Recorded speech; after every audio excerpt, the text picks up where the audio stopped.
Objective number 1, make this fan spin. What do we need? A motor, a battery and some wires. Step 1, connect the fan to the motor. Step 2, connect the battery to the motor using wires. The fan spins. Why? Because the battery sends electrical energy to the motor and the motor converts it into mechanical energy, movement. Now, imagine this fan is actually the wheel of an electric scooter. When the battery powers the motor, it works like this.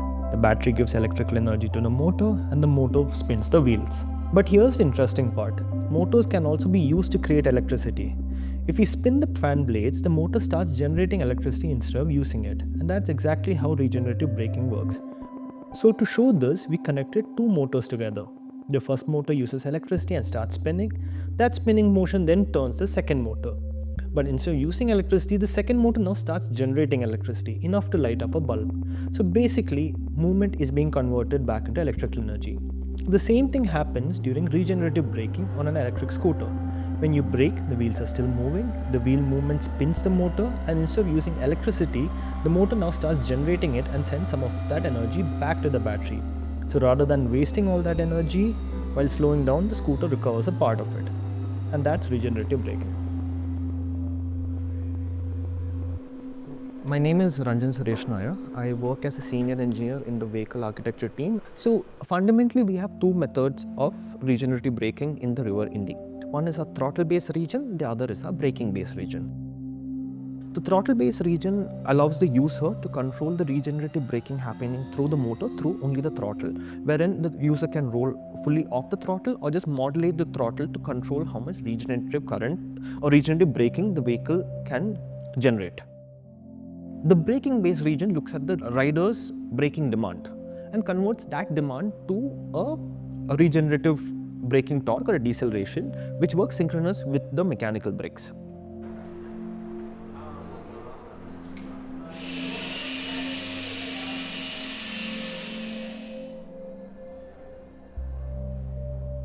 My name is Sai. I head this team called Vehicle Architecture.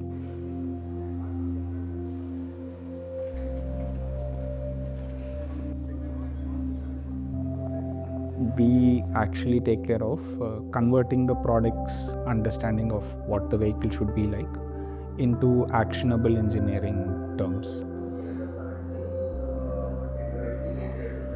So we had some creative liberties as to how we can implement regen while actually getting the benefits of the function itself.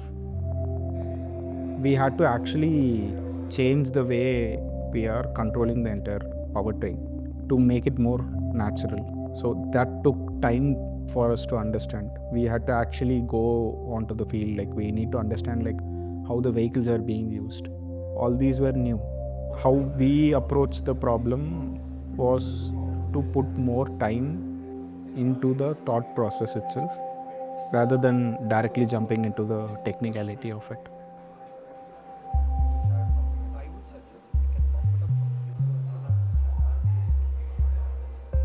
When we started developing the regenerative braking system, we understood that there are two major ways we can tackle it. One is the throttle control that we can offer to the rider. Second is the braking control that we can offer to the rider. Everyone are used to a certain way of how electric vehicles behave, especially in the regen mode. So we know who is going to buy our products. Our understanding or assumption at that point was someone who already has a ICE vehicle is going to transition into an EV. That's the phase we are in currently. So keeping that in mind, we first tackle the throttle-based regen system. For them, IC engines offer them this natural sense of riding, wherein they're used to certain characteristics of an IC engine. Primarily, the engine braking which comes in. People are used to going off the throttle or just rolling off the throttle to start decelerating their vehicles. So we decided to think about it from the other direction. We're like, okay, what do customers want? What is something that will make the transition for them as easy as possible? So we started benchmarking IC engine scooters and motorcycles in the market.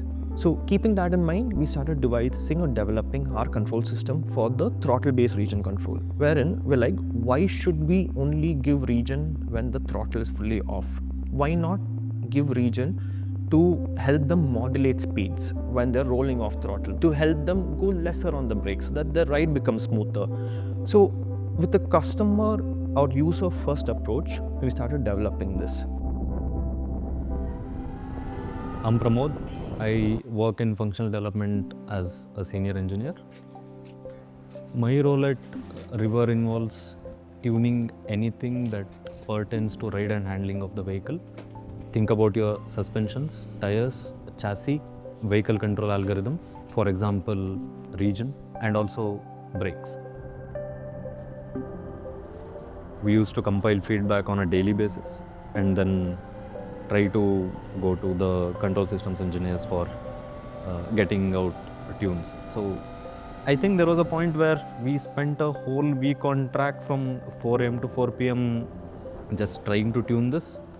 Yeah, it was essentially for I think around 6-7 months. It was a daily activity where we were almost getting out a new tune on a daily basis.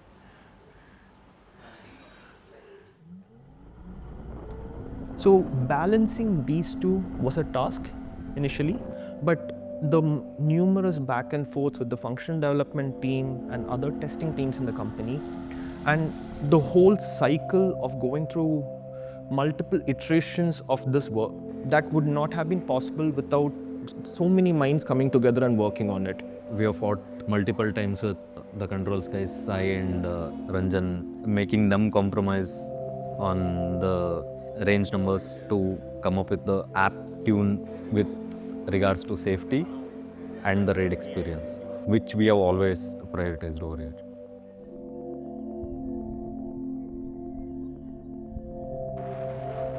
Being a startup, generally the nature of problems is always new to us. There is no history where I can refer to saying, okay, this is how we solved it in the past, and this is how you need to solve it in the future as well. So every problem requires a new approach. There is no standard approach as such.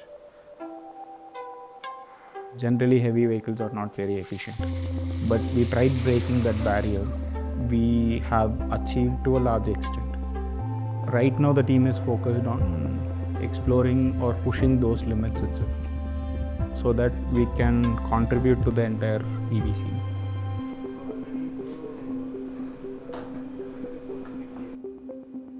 That's actually nice. Like, I didn't even notice that from here. You can see that vehicle. Yeah, that day we It's accidentally nice. we were moving around. We saw. It's actually nice. I think during the day it won't be visible. Yeah, only it's during not. only That during.